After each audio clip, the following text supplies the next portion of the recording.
एमपीएससीचा गट ब सेवा संयुक्त पूर्व परीक्षेचा पेपर फुटल्याची अफवा पसरली आहे। 2 फेब्रुवारीला होणारा पेपर फुटल्याची ऑडिओ क्लिप व्हायरल झाली आहे। TV9 मराठी या ऑडिओ क्लिपची कुठलीही पुष्टी करत नाही। व्हायरल ऑडिओ क्लिपची आयोगाकडून दखल घेत तक्रार दाखल करण्यात आली।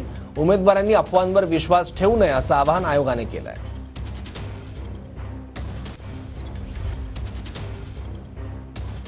सर नमस्कार, मी royal consultancy placement office Nagpur head office मधनं बोलते। लास्ट टाइम बोलणं झालेलं होतं की एमपीएससी ग्रुप बी आणि सी करिता प्रिपरेशन स्टार्ट आहे। हो बरोबर। आणि आता जी 2 तारखेला एक्झाम आहे सर, त्याकरिता आम्ही क्वेश्चन की प्रोव्हाइड करते, बरोबर। मी तुम्हाला मीटिंग बद्दल बोलले होते। तर सर एक 10 मिनिटाचं ऑनलाईन मीटिंग आहे, व्हॉट्सअपवर फोन कॉल होणार, तर मीटिंग कनेक्ट करू शकता का? नाही मॅडम, आणि मला एक सांगा, तुम्ही अजून काल रात्री कॉल केलता का मला? काल रात्री 9 नाही वाजता? केलेला। हो 9 वाजता।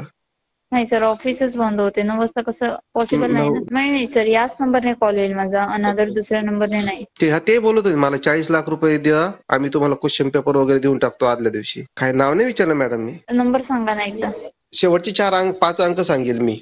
हो सांगा। 16138 16138। मी चेक करून 2 मिनिटात कॉल करायचं का? हो। TV9 मराठी ऑडिओ क्लिपची पुष्टी करत नाही, पण ही ऑडिओ क्लिप व्हायरल झाली आहे, ज्याची दखल एमपीएससीने देखील घेतली आहे आणि तक्रारही दाखल करण्यात आली आहे।